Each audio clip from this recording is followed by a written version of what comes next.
What's What's up, everybody? It's Dan with Motor Misfits. You're tuning in to Motor Talk. As always, I am joined with Craig Akers. How you doing, Craig? Good, good. It's a little cold down here, so we're trying to get through the cold spell. I hear you. I hear you. Yeah, we got some Arctic blast or whatever they want to call it coming in. Yeah, They're Arctic blast, talking. nice. They're talking on Tuesday, like in the morning, like negative 22 or 27 or something. That's cold. Yeah, That is for cold. sure, for sure. Oh, and I know you're on late start uh, Yeah, yeah. coming We up. got a delay because of cold weather, so anytime it gets super cold, we get a pretty nice delay. So always makes it a little nicer. It's kind of nice, a little nice, especially for the kids, especially so they're not standing outside. It can be pretty chilly. Yeah, So they don't. That's exactly why they delay it. They don't want kids standing outside waiting on a bus in the cold. So so for those that have been like kind of watching our site and our YouTube page and our Facebook page, by the way, check us out, Motor Misfits, on Facebook. Check us out on Motor Misfits RC on Instagram. Check out our YouTube page. But I know that you've been busy. I know you got a plethora of motorcycles that are in winter storage down south. So I saw you were doing some cold starts on a couple of the motorcycles. Actually, yeah, you probably did them on all, but I I don't did know it if on the all videos of have been them. dropped yet. Yeah, the So rest of them haven't been is dropped, but now what I want to go into is just because with the cold weather and here in the Midwest, we don't get the opportunity to ride 24/7. Some do. Some got yeah, I'm uh out on that. When it's cold, but I'm out. I'm somewhat of a fair weather rider. I've tried to slowly, hey, okay, a little bit of rain here and there, that's fine. But if I have to wear 20,000 layers to ride a motorcycle, when does it really become enjoyable than, being miserable? Right, So, exactly. what's something that you do down there? I know you got a couple bikes. I know, I've got two bikes that are on there. I know a couple people have bikes there. But what's something that you've always done, like a rule of thumb, when it comes to like, I don't want to say putting the bike up, but like putting it up for where it's going to sit for a little bit of time. What's like something that you would recommend or that you've done? So kind of two big things. There's two philosophies. One, if you keep riding it, then you don't really have to worry about it. So Mm-hmm. that's one of those that we've got kind of a hard time doing here because, just like you said, negative temperatures, you're not going to be out riding it. So that's one thing. Just keep riding it, and then you don't have to winterize it. The second thing is if you're going to winterize it, I kind of my own personal philosophy is I want to get it out. I want to make sure the fluids that are in it are moving through. That oil, the if you have a newer one, the coolant, that type of stuff, needs to be moving. So I like to go out and I like to start them. I try to start them every week, which is why I was out doing cold starts with them. And that's just kind of my rule of thumb of something I do to make sure that lubricant that's in there, whether it's the oil, the transmission, the primary, any of those, they circulate through because you don't want them to sit, over the time that they're stored. And that's the same thing at the dealerships. I mean, when you buy a new one, you don't want it to have sat for 2 years. That's when you run into problems. So if you can get Right. out and get them Because started at gaskets least can get a little once. dried out. Yeah, yeah. If you can get them out and get them started, at least once every couple of weeks. I may be going overboard starting them every week, but I like to go out and hear them run, make sure there's not oil leaking from them anywhere, but just starting them once a week. If some people only ride their bike once a week in the summer, so if you're starting it once a week in the winter, Mm-hmm. it's like it was never put up. I gotcha. Now, I know that most of the bikes and a lot of them, people will put these on. Um, are you one to take the battery out when you put it into storage, or are you one that will plug it in and let it trickle throughout the season? So one of the nice things about most of the new trickle chargers, once they get to the 100% charged range, they go into what's called maintenance mode, and that's when the battery needs a charge, it sends it a charge. If it doesn't need a charge, it doesn't send it a charge. So that's what I like to. Those are the chargers that I like, and every bike that I have here. What are there? Six in the garage, I think. Five, six, something like that. Mm-hmm. Every one of them has a charger on it that is a newer style charger that kicks into maintenance mode once it gets fully charged. So it I don't take the batteries out. Now, if you have an older style charger or you're going to put it on like a jump box or something like that, yeah, take it out of the bike for Mm-hmm. sure. That makes it 100% easier. But when you can leave them in the bike, it makes it so much easier. So if there's a nice 40-degree day here, I'll take all the Right. bikes out and go unplug them and go take them for a lap, around town. It's 2 miles or whatever, and every bike gets moved, the tires get rolled, the fluids get through the system, so it doesn't sit all the time. I gotcha. Yeah, because I know sometimes if whether you store it in your garage if you have the space for it, or some people, they'll take it to like their Harley dealership, and sometimes Harley runs these specials. Hey, spend $250 in parts or X amount of dollars, they'll give you free winter storage. Well, now that bike is at their discretion, and a lot of times they'll tell you to take the bike, take the battery with you. But then you said it yourself. Hey, I got a 40, 50-degree day. You call the dealer, they're going to say, "Oh yeah, pick up your bike in 2 weeks," because everybody else wants to get their Yeah, bike they're all done. stacked in there. Or exactly, exactly. But that was just one of those things. I've always been a big believer of just plugging it in. Even with me on my bike, uh, I have a lot of stuff going on when it comes to electronics, especially with like the amplifiers and all that other stuff. I noticed that if I'm just wailing on the radio, and I've put a new battery in very recently, but I'm also have a tendency to forget to turn the bike off when I get off the bike. Yeah. But I've noticed that I like charging my bike just even if it sits for a little bit, just to give it that full opportunity. Even though you have in the bike you have your stator and whatnot that will regenerate. And correct me if I'm wrong, it's the stator, correct? Yeah, yeah, no, That you're that's exactly going to right. charge your battery. And one of those things that a lot of people So, don't realize is a bike stator isn't it's the equivalent of a car's alternator. So it like charges your battery, but the stator isn't meant to charge all of the things that are, added onto the bike. If you've got a mhm, stereo like what you've got, it's not meant to charge that. It can't keep up. It's not like an alternator mhm, that produces so much more of the voltage that the battery needs to stay charged. So even like riding your bike, just like you with your stereo and your amp and everything, it takes more power to do that.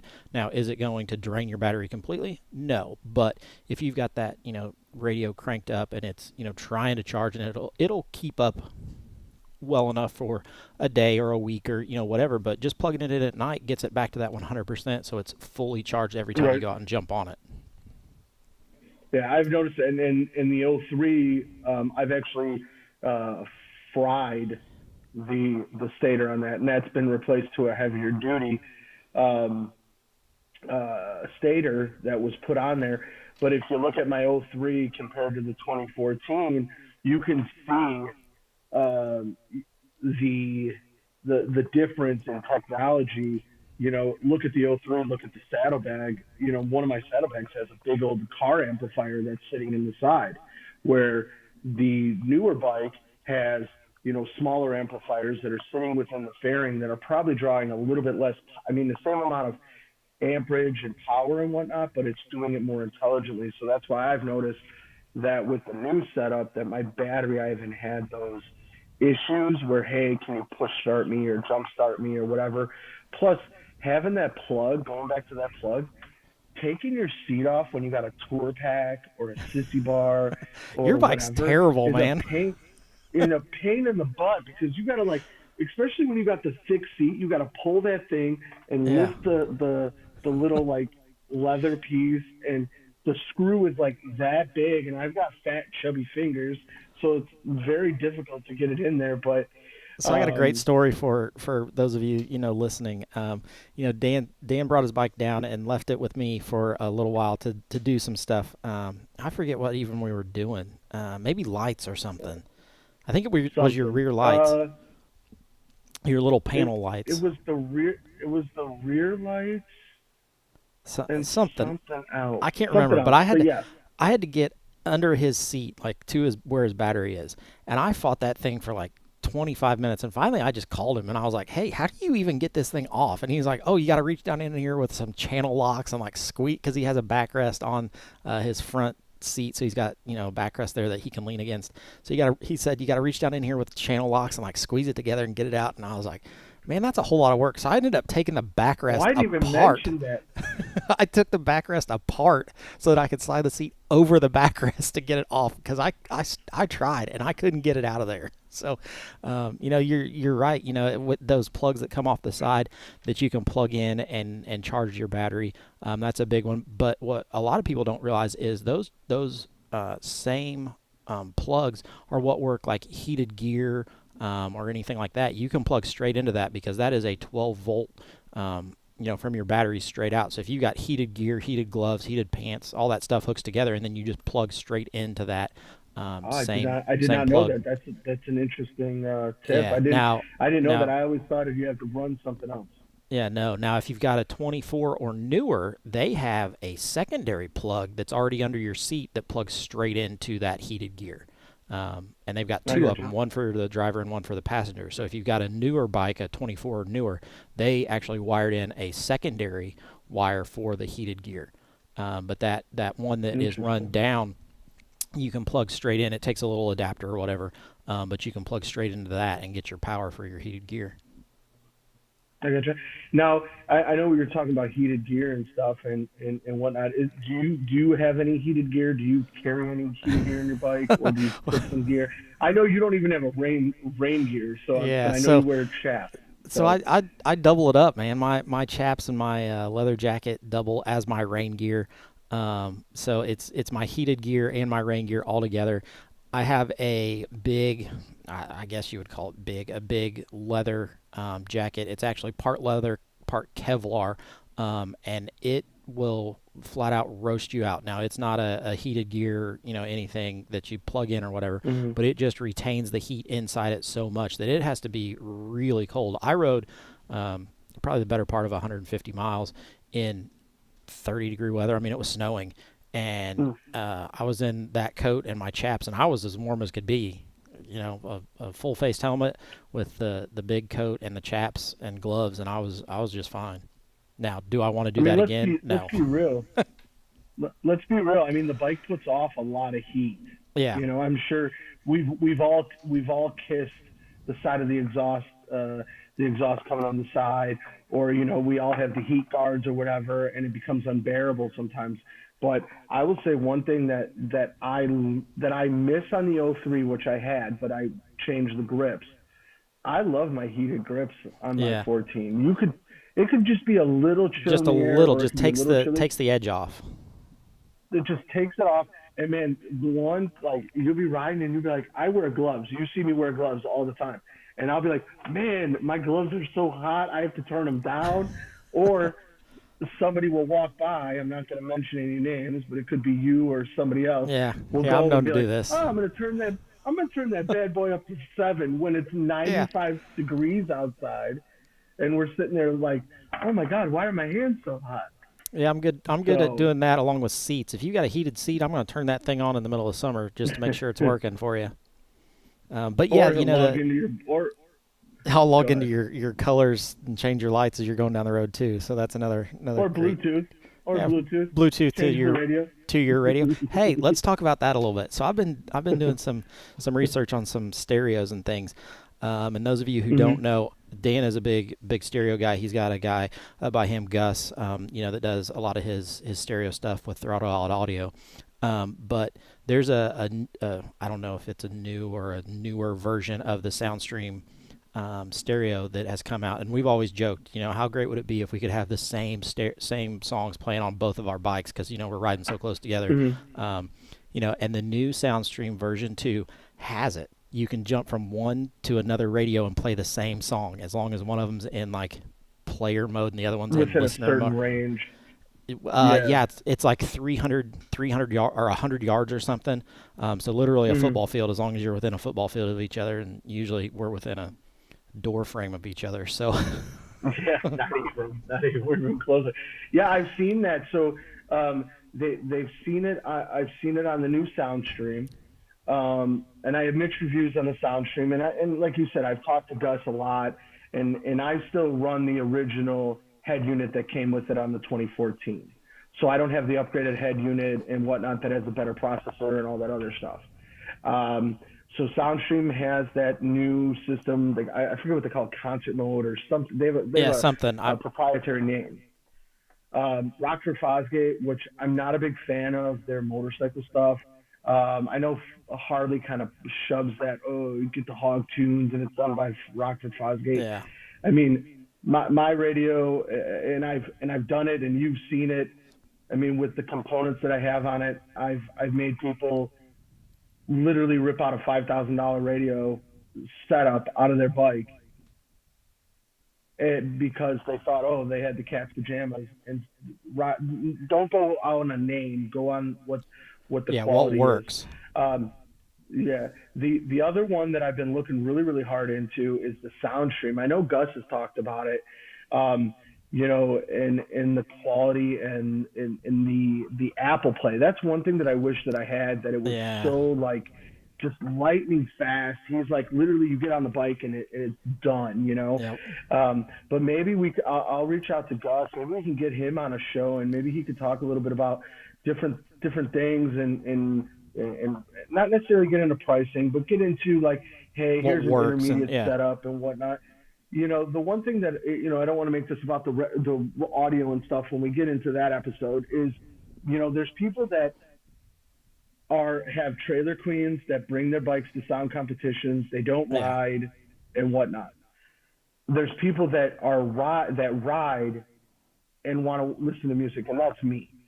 Gus, he's got a badass bike, man. I'm talking, it's a super sweet road glide. I don't know what year it is, but I can hear him like 500 yards away. No joke. And I've seen it. I'm driving home, and I'm like, hey, is that you? And then I get up close to him, and I hear him reading the text message. Hey, I'm right behind you, and it's playing through the radio. yeah, yeah, So, I mean, but there's so much different things. So like I know your motor, you do a lot of stuff with your motor and stuff. There's some people that like to do more of with the audio stuff. You know what I mean? Because out by us, I can't utilize. Oh, I can 0 to 60 in 2 seconds. I mean, I got stoplights. yeah. I and I got idiot drivers that are up here. So, but that's for another episode. We'll talk about audio. I think that's a But that good leads thing. back into the winter storage thing. Yeah. With the being able to plug in and everything, and keeping the bikes, semi winterized. It's nice that all of those components that you have, when it's plugged in, they're still getting the same juice as what they would if you were out Mm-hmm. riding it. So that's one of the Oh, big for things sure. for the winter. Also, the winter is a big time to do some regular maintenance on your bike.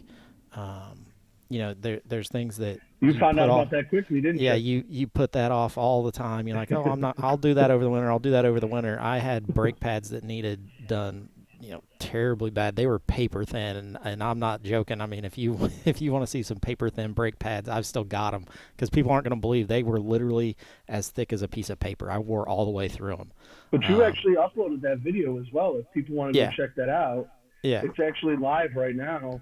Check that out. He can show you how you did the rear brakes, if I'm Yeah, if rear I'm brakes. correct, I've right? got the front ones were on back order, so they're supposed to be here soon. But when they get here, then I'll upload the video for the front brakes. It's the same thing, as the rear ones. But it's one of those you just kind of have to get the parts when they're in, and the ones that I ordered were in quick. So for the rear, the front ones are the same brakes. It's just a little different setup, I guess. So they didn't have those in stock, and they're supposed to be sending them to me.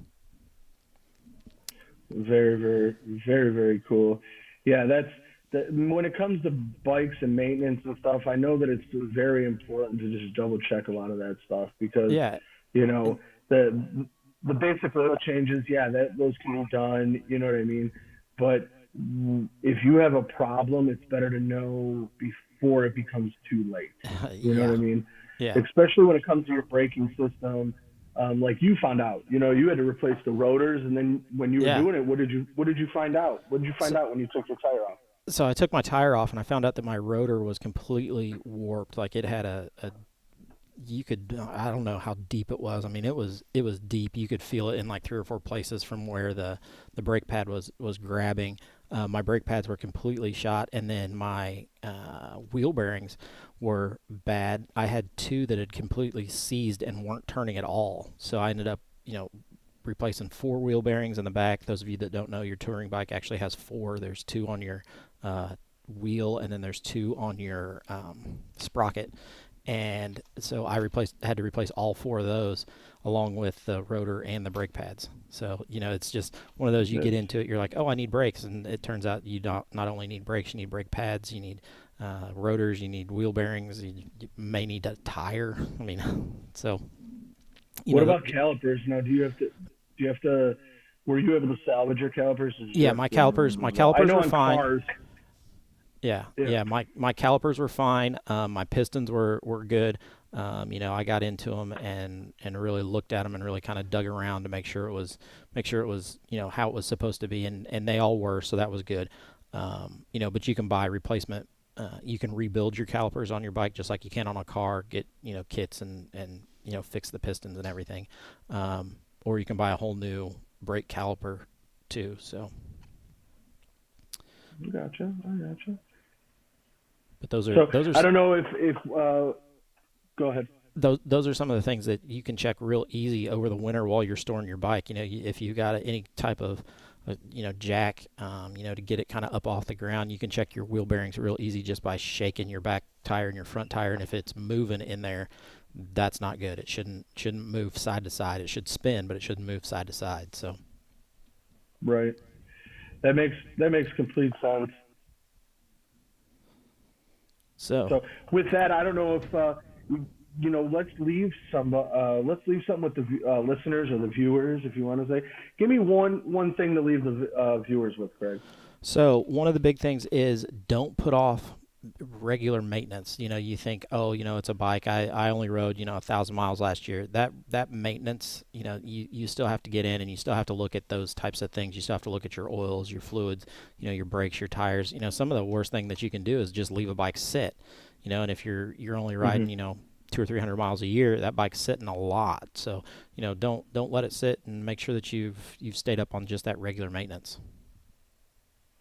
I gotcha. And the one thing that I would leave people with is get out and show your bike some love during the winter. Go out and wipe it down, take the cover off, start it, put on put on two tunes, and just let it run. Give it a little gas.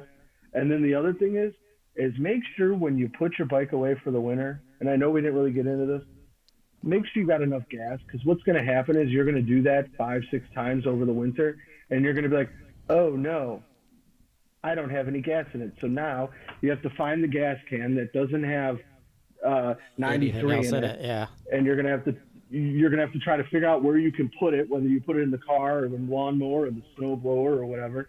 But I would just say get out and wipe your bike down, show it some love, move it, roll it back, roll it forward, just so you don't have some flat spots when it comes to riding it a little bit.